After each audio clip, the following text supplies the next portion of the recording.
kapag may nakita kang ganito sa pag-uusapan natin, kunin mo iyan kung gusto mo. Kung ayaw mo naman, di syempre huwag mong kunin.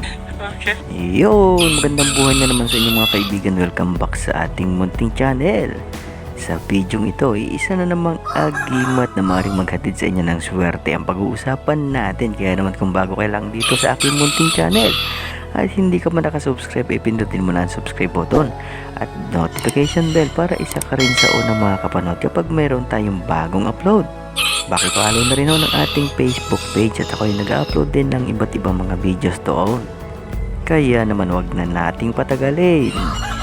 Kung ang inahing manok nangingitlog at ang itlog niya pangkaraniwan na para sa atin so yun pangkaraniwan na para sa ating mga consumer yun yung kinakain natin, nilalaga o nilalabon o kung ano-ano pa man na luto sa itlog. Halimbawa na lang ipiniprito na buo ang dilaw o tawag buo ang pula kaya hindi naman yung hindi rin mawawala yung binate, yung hanggang babatehin mo ang itlog yung scramble o kaya naman nilagang itlog na ilalagay sa lugaw at kung ano-ano pa nako hindi pagkasarap ng itlog. So iyon yung itlog ng inahing manok. So iyon pangkaraniwan at yan na makikita natin sa mga palengke, sa mga tindahan.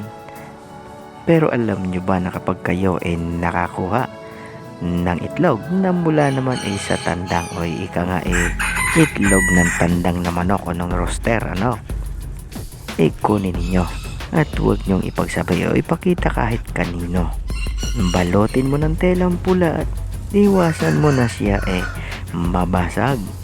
So iyan magagamit ninyong agimat na maaring maghatid sa inyo ng swerte. So paano naman at saan? So maaring yan maaring maghatid sa inyo ng sunod-sunod na panalo sa sabong. So kayo mahilig magsabong, nakaw ganun lang ang gawin ninyo bago kayo pumunta ng sabungan. Kapag kayo nakakuha ng itlog na gayan, so iyon itlog ng tandang, so maliit iyon sa pangkaraniwang manok, itlog ng manok maliit iyon. So ang gagawin ninyo bago ninyo ilaban ang inyong manok, ibabad nyo yun sa tubig ng halos magdamag. At dapat bago kayo makaalis o pumunta sa sabungan makainom doon yung inyong mga panabong na manok.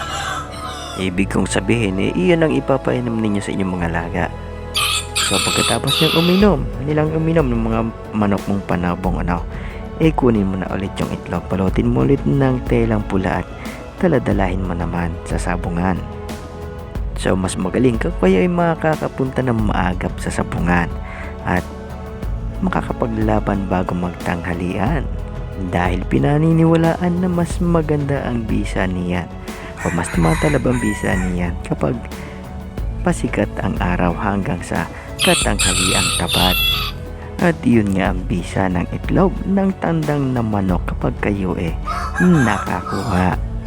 Pero alam nyo na kapag kayo naman nakakita ng ganari din sa tandang na manok so very rare o pambihira at bibihira talagang mangyari So kaya pag kayo nakakita ng ari ng manok o ng titi ng manok kunin ninyo, putulin at patuyuin sa sikat ng araw.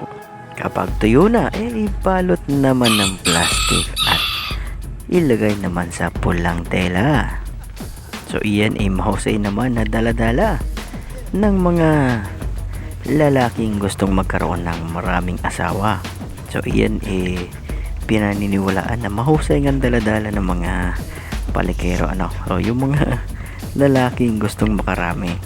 So kapag ikaw mayroong daladalang gayan, kahit ilan ang iyong asawa at kahit sila magkita-kita o magkasama-sama hindi sila mag-aaway-away. Para kang tandang na manok na kahit sinong inahin ang iyong kakastahin hindi sila nag-aaway o nagsasabunutan tanggap nila na marami sila sa buhay mo.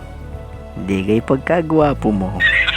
Yo, hanggang sa muli nawa may natutunan na naman kayo. Good luck, God bless at ingat kayo palagi.